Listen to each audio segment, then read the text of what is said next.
Amen.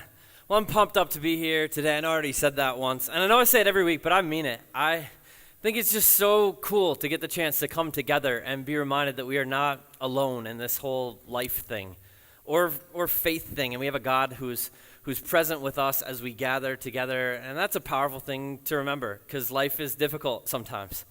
It is. Thankfully, we live in the era of the internet, which makes life a little bit easier. But lately, I've been wondering if the internet isn't making life too easy.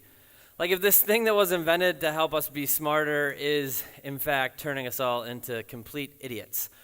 A couple weeks ago, I was reading an article about a soccer team in Paris that bought a player from another team for 180 million euros.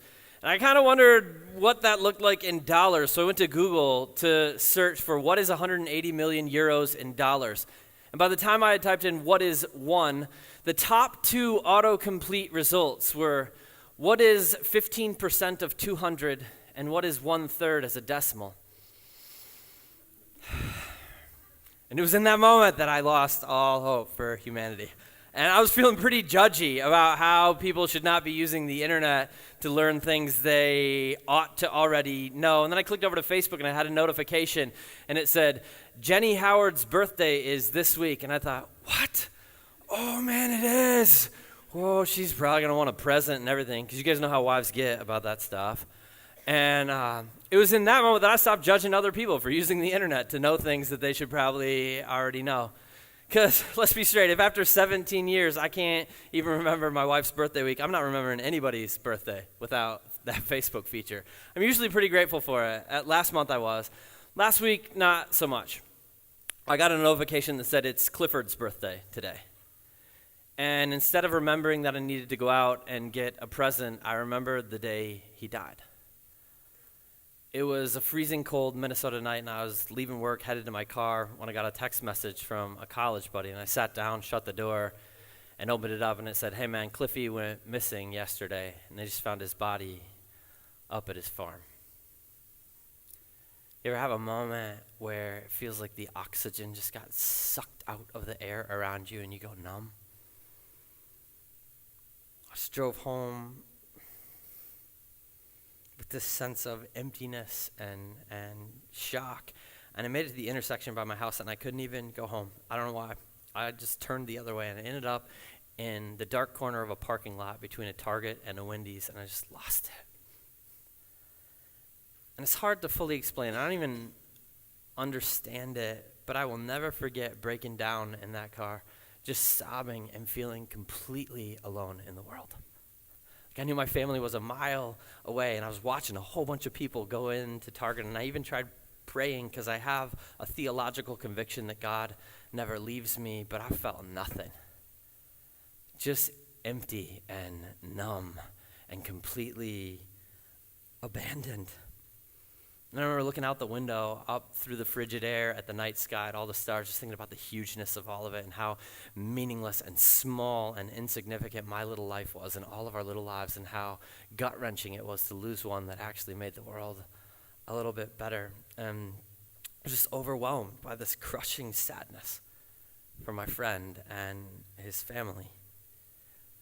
This companion to that awful heartbreak for him and them, it was like this unexpected guest and this thing that I can't even fully explain, but I got this deep feeling of total abandonment.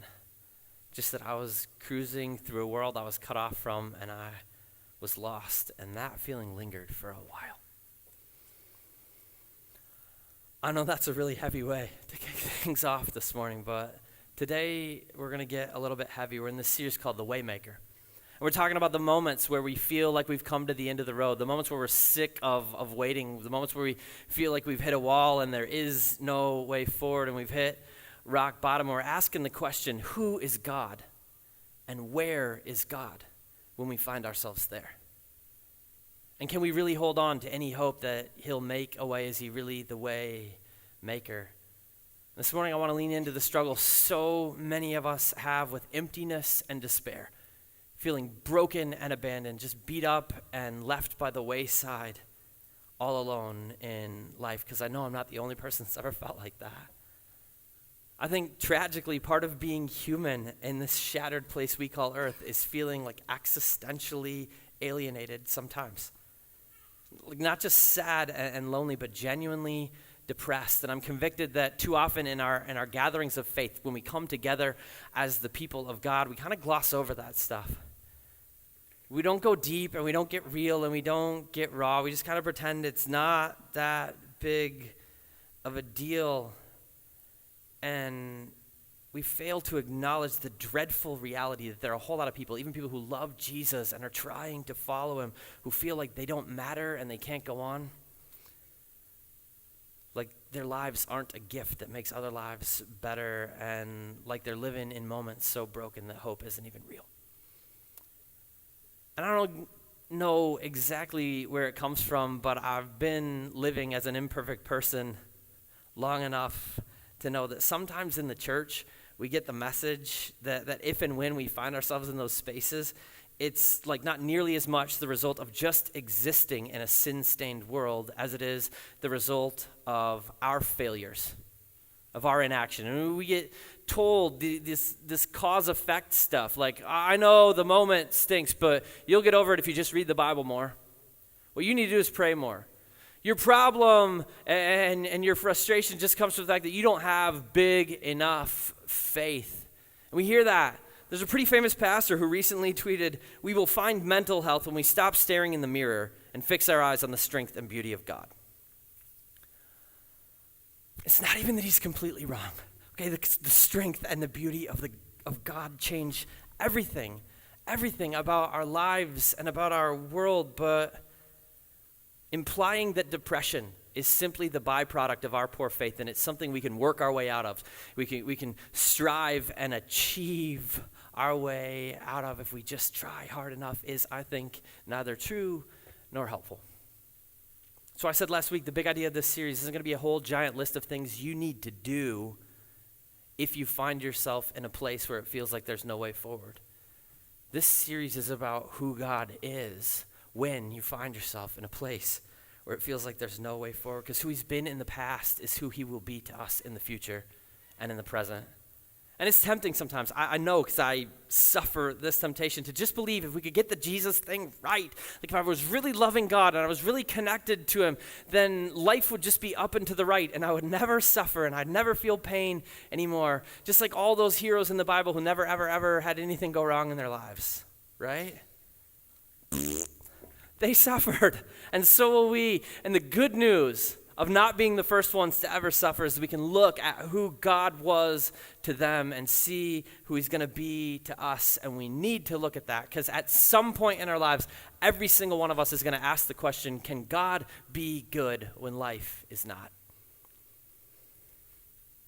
And we're going to dig into that question, hopefully this morning, to shed a little bit of light and give a little bit of insight to our seasons of despair, discouragement, and depression.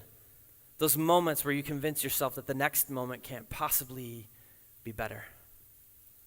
Because I think in life, you really only come to the end of your rope when you believe, when you tell yourself that tomorrow can't be better than today. That there isn't a moment waiting for you that's more beautiful than the brokenness that's filling this one. But if there's a Waymaker who can make a beautiful future, then hope is always real. This morning we're going to take a look at a story about how God made a way when there seemed to be no way in the life of somebody who was lost, abused, abandoned, and ready to die all alone. Her name is Hagar. But ultimately this isn't a story about Hagar. It's a story about a guy named Elroy. Okay? And not this Elroy. This is the Old Testament, not the future. And not this Elroy either. I don't know about you, but when I hear the name Elroy, that's just the face that I picture. A moonshiner from, I don't know that guy's name, but 80% chance it's Elroy, okay? But like we're talking about a way better Elroy. So if you got your Bibles this morning, you can open them up to Genesis 16. It's right near the beginning. If you don't have a Bible, please grab them from the Next Steps table before you go. We got them in a bunch of colors, kids versions, adult versions. We love it when they disappear. But here's what's going on in Genesis 16. God comes to this guy named Abram, and he promised him, you're going to have a son. Okay, and he didn't have any kids at that point. He said, this son is going to have generations and generations and generations come after him, and through your line, as the father of many nations, you're going to point the world and draw the world toward my love. But there's a couple problems. Number one, Abram and his wife Sarai are like way too old to be having kids at this point. They're in their 70s when God shows up and he makes this promise. But they believe it. God says, all right, you're going to have a son. And they're like, all right then. And they get to work because even in ancient times, they knew how sons were made.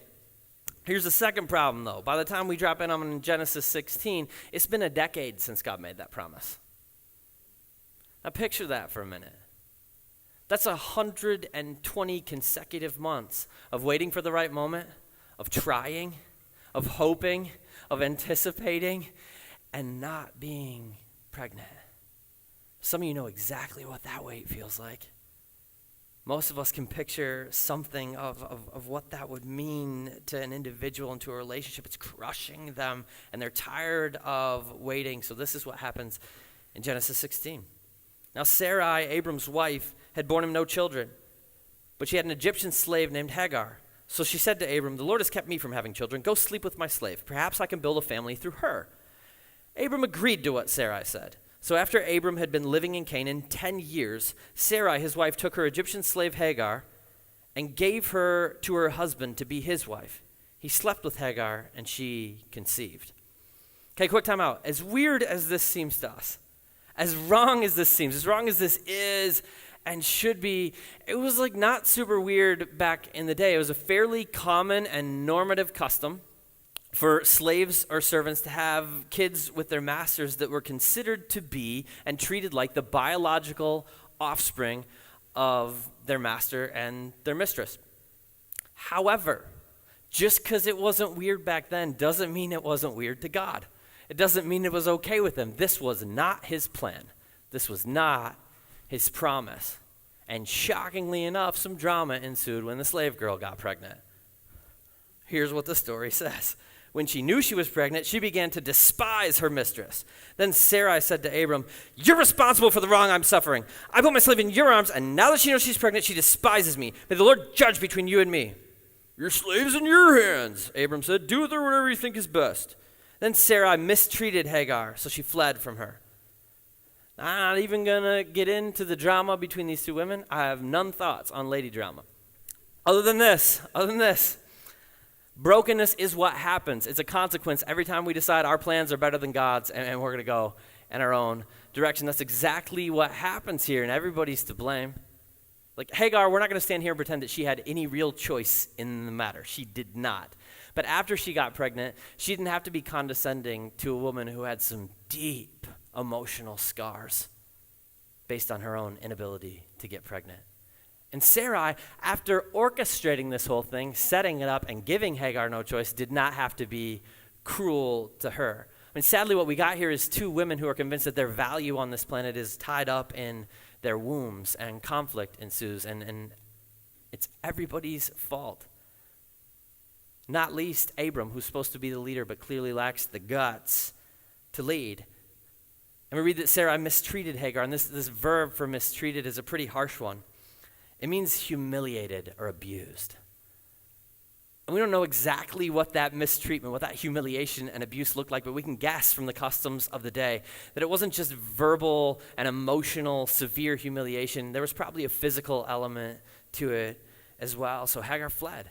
She couldn't take it anymore, and she ran for her life. And by the time we hit verse 7, she's made it over 100 miles away from Abram and Sarai's camp. She's headed back toward Egypt, her homeland, but there's a problem. The parched backyard of Egypt is a desert region full of nothingness called Shur. And Shur means the wall, because this region was so desolate, so foreboding, that and crossing it was so likely to end in death, it basically served as a wall that protected Egypt from even being attacked by that side. It looks like this. Even well-stocked armies didn't cross that. Like if they were going to fight Egypt, they went around a different way, because crossing the wilderness of Shur meant you were going to get dehydrated and die. And here's Hagar on the precipice of the wall, destined to die of thirst before she can scale it if something else doesn't kill her first. And one thing we can be sure of, by the time she gets here, 100 miles away from where she's been and a wilderness away from survival, whatever dreams she had for that baby that was growing in her belly, whatever vision she had for her life is drying up and dying inside of her, and despair, which is really her only choice, is setting in pretty heavy as she sits there, abandoned by the world. And then this happens. The angel of the Lord found Hagar near a spring in the desert. It was the spring that is beside the road to Shur. And he said, "Hagar, slave of Sarai, where have you come from and where are you going?" "I'm running away from my mistress Sarah," she answered. The angel of the Lord told her, "Go back to your mistress and submit to her." And the angel added, "I will increase your descendants so much that they will be too numerous to count." The angel of the Lord also said to her, "You are now pregnant and you will give birth to a son. You shall name him Ishmael," which means God hears. "You shall name him God hears, for the Lord has heard of your misery. He'll be a wild man. His hand will be against everyone, and everyone's hand against him, and he'll live at odds with his family." I think this is one of the most profoundly beautiful moments in the entire Bible.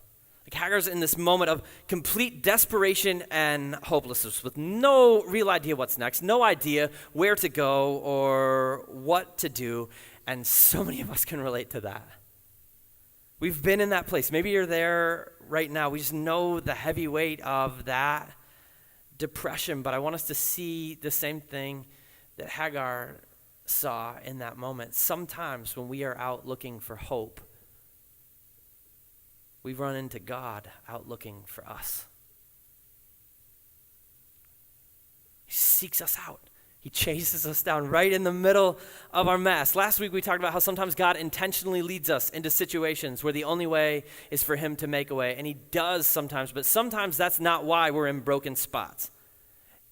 And we're not there because God is orchestrating evil from heaven and zapping us with suffering. It's not what he does. Sometimes we find ourselves in hopeless moments because we messed up, or because we're suffering from the sin of another person, or both. Or sometimes we find ourselves there just because the world is wrecked by sin and things go wrong. But no matter how we got to wherever we are, God is out looking for us. He's chasing us down. He's present. You guys, despair does not create distance between you and God. It feels like it does. Those of us who've been there know that it feels like he's so far away in those moments. And people will tell you that it does. You may look around and see nothing but barrenness and brokenness. But God is not like some sort of magnet that's attracted only to our joy and only to our best moments and repelled by our depression. He meets Hagar in her very lowest moment, and he calls her by name. You guys, he calls her by her name. And I don't know if that seems like a huge deal to you, but for what it's worth, this is the only place in all of ancient Near Eastern literature. And not just Hebrew literature, not just the Bible and the Talmud and the laws and the histories and all of that, but all the surrounding cultures as well. The Atrahasis and the Numa Elish and the Epic of Gilgamesh, every bit of text we have from the ancient Near Eastern world, this is the only time a deity ever addresses a woman by her name. You can read the story, and Abram and Sarai don't even call her by name. The slave, your slave, my slave, the slave. She's a nameless piece of property to them, but the creator of the universe shows up, and he treats her the exact same way he treated Abram. Like a person that he loves, and he created, and he knows, and he has a promise and a future for. Man, in our lives, despair is not proof that God doesn't exist. It's just proof that you're human, and your story isn't over yet. Hagar's wasn't. God finds her and he speaks to her and he points her to the well where she can get water and live, but he gives her something way bigger and way more than water. He tells her, look, you got to go back and it's not going to be an easy path, but I have a blessing and a promise for you along the way. I'm going to make your descendants too numerous to count. And she's just blown away by this interaction. But the crazy thing is, she isn't blown away by the promise God gives her of a son and many generations. She isn't even blown away by the fact that she's suffering and her life is awful. She's a slave. She kind of gets it that that's how the world works for people like her. What she's blown away by, she reveals in verse 13. So she gave this name to the Lord who spoke to her. You are Elroy. You are the God who sees me. For she said, I have now seen the one who sees me. And this is another unique moment in the entire Bible. Hagar right now identifies the messenger as God himself. And this is what we call a Christophany. This is Jesus showing up in the Old Testament, appearing to a person. And she sees Jesus seeking her out, chasing her down in her moment where she was all out of hope. And she becomes the only person in the entire Bible to give a name to God. He doesn't correct her, which means she nailed it. He heard it and he was like, I am that. That's right on. She says, you are Elroy, the God who sees me. Are there two big things I hope all of us walk away with this morning? And the first one is this: God sees you in your suffering. God sees you in your suffering. And part of the reason Hagar was so floored is that she grew up in this pantheon of Egyptian gods who would never notice a slave girl like her. She would have had to go to incredible lengths to get them to care or even notice she existed. And here's the creator of the universe who knows her name, who sees her when she feels like she's all alone in the world. And he sees you too. He is Elroy. What if you believed that deep down in your soul? The world's an isolating place.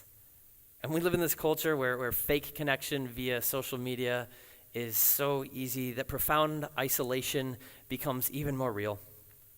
And when we find ourselves hurting and desperate, it's natural for us to feel like we're completely abandoned and all alone. And I think when that happens, it's easy to just be tempted to give up, curl up, and quit living while we're still alive because we don't see a way forward. But if it's true that even when we can't see God and even when we can't feel God, he is chasing us down and he's present and he sees us,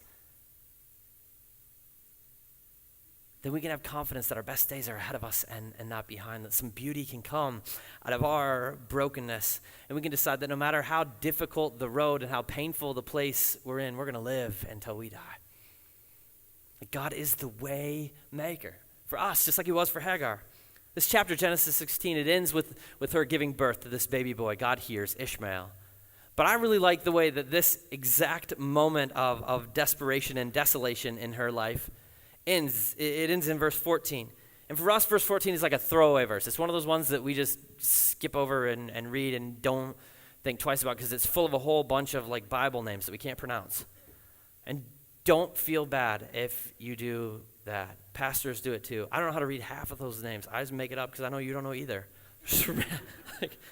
Okay, but check it out. Verse 14 is not actually a throwaway verse. It says this: "This is why the well was called Be'er Lahai Roi. It is still there between Kadesh and Bered." I don't know if any of those were right, except Roy. All right, Be'er Lahai Roi means the well of the living one who sees me. Now remember, when we dropped in on Hagar in this moment where she felt like she was all alone in the world and no one saw her and she was just going to die right there, she was at Shur, which means the wall. And at the end of this story, she is at Be'er Lahai Roi, which means the well. We started out in this place of dryness and desperation and hopelessness, and we ended up in this place of deep water and life. It is not an accident at all that God met her precisely where he did. Second thing I want us to walk away knowing this morning is that God turns your walls into wells. God sees you in your suffering, and God turns your walls into wells. The places and moments you thought would break you, you thought you couldn't possibly overcome, or you felt like you hit a wall and you were stuck and there was no way, are the exact places where the Waymaker is ready to step into your depression and your despair and your isolation and provide you with blessing. Your challenges and your heartbreak and your emptiness may be your past, but they are not your future. And that's the beautiful, unbreakable hope we have in Jesus. He sees us. So our walls become wells.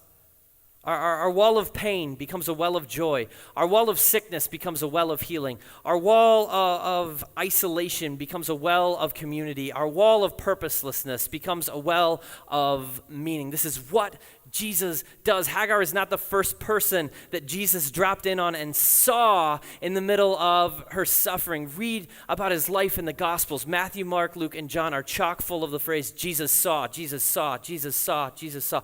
Jesus saw the leper. Jesus saw the lame man. Jesus saw that blind guy. Jesus saw the woman who needed healing. Jesus saw the little children. Jesus saw the hungry and the broken and the desperate. Jesus saw. He was continually seeing people that the world was walking right past and stopping to make sure that they knew they were known and seen and loved by God. He met them right where they're at. That's the whole grand theme of his life. Jesus looked down and saw humanity suffering without hope in a world we broke by turning our backs on God. And he took the wall of our sin, which cut us off from the relationship with God and with one another that we were made for, and he turned it into a well of forgiveness and reconciliation running deep with his blood. And for us, that means that no matter what happens in this life, pain is not the end. Death itself does not get to write the final chapter of our story. The final chapter is all things set right and all things made new.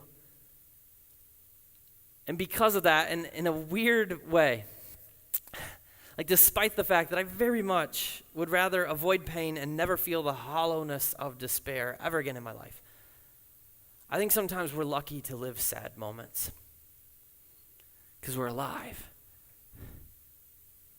We got air coming through our nostrils, and we got a heartbeat in our chests, and sometimes real pain makes real hope sweeter. Like there are voices in our world and voices that will thunder in our souls and tell us that our worst moments are our defining moments. But the voice of the God who sees and makes a way tells us that our worst moments, where we're struggling and fighting for air and we feel like we can't even breathe, are the exact moments he wants to step in and fill our lungs with the oxygen of his love. And then those moments just become the baseline that we can look back on to remember how beautiful life is when we finally break free from the gravitational pull of suffering and we soar towards the lives and the futures and the dreams God has for us. And in those moments where we're soaring, we need to remember how great that is, because we're going to be pulled back down. That's the way life works. But when we're down, God sees us in our suffering and he turns our walls into wells, because it's what he does. He is Elroy. You guys may think I'm crazy and think this is impossible, but this deep longing of my heart is that every space where humans dwell would just be saturated in hope and love. And that the church would carry that banner out into the darkness. Because people are longing for it. We're hardwired for it as humans created in the image of a God of hope and love. And some of you are longing for that kind of hope right now. And to those of you who feel this morning like you're at the end of yourselves, like you're abandoned and desperate, God sees you. And he is the Waymaker. It may not be simple. The way may not be quick. It may not be what you would hope for, and it almost certainly will not be what you planned. And the pain will not evaporate overnight, but the Waymaker will make a way. Even if you feel alone, you are not alone. And to the rest of us, to those who aren't in that space presently but will be, and that's every person in this room, I just want to ask the question, what if?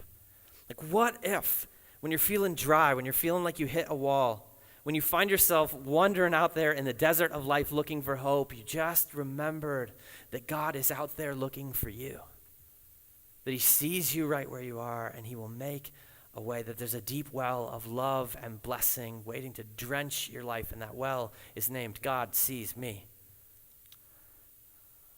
I just hope we can all walk out of here this morning believing that, knowing that it's true, because we're going to need to know it in our lives.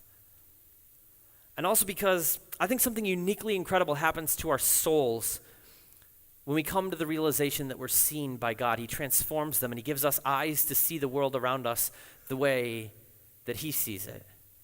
He gives us the ability and the courage to look out at the people our lives crash into every day who feel like nobody sees them, who struggle to believe that their lives are a gift that make the world better, who don't think they're loved, and tell them that because of Jesus, Their pain is not the final chapter of their story. It doesn't have to be. I think that's what the church is meant to be.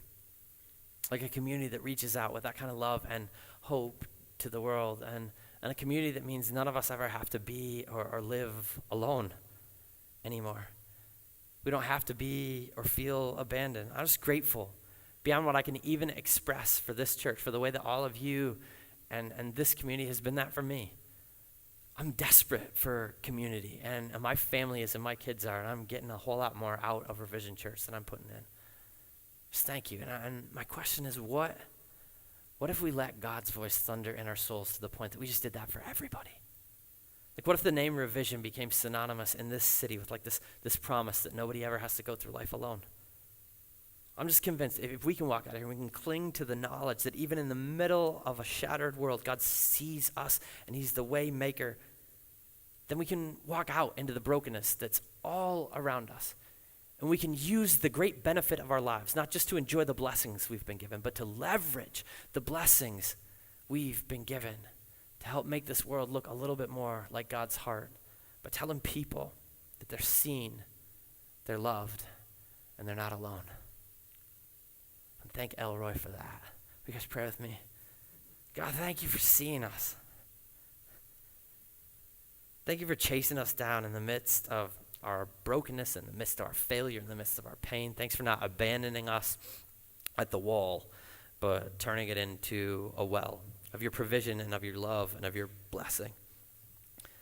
I pray that you just fill us up with hope, that we be a people that just leak hope all over a dark and hopeless world, because we know that we know that we know no matter what happens, our final chapter is you, and it's all things set right. It's all things made new.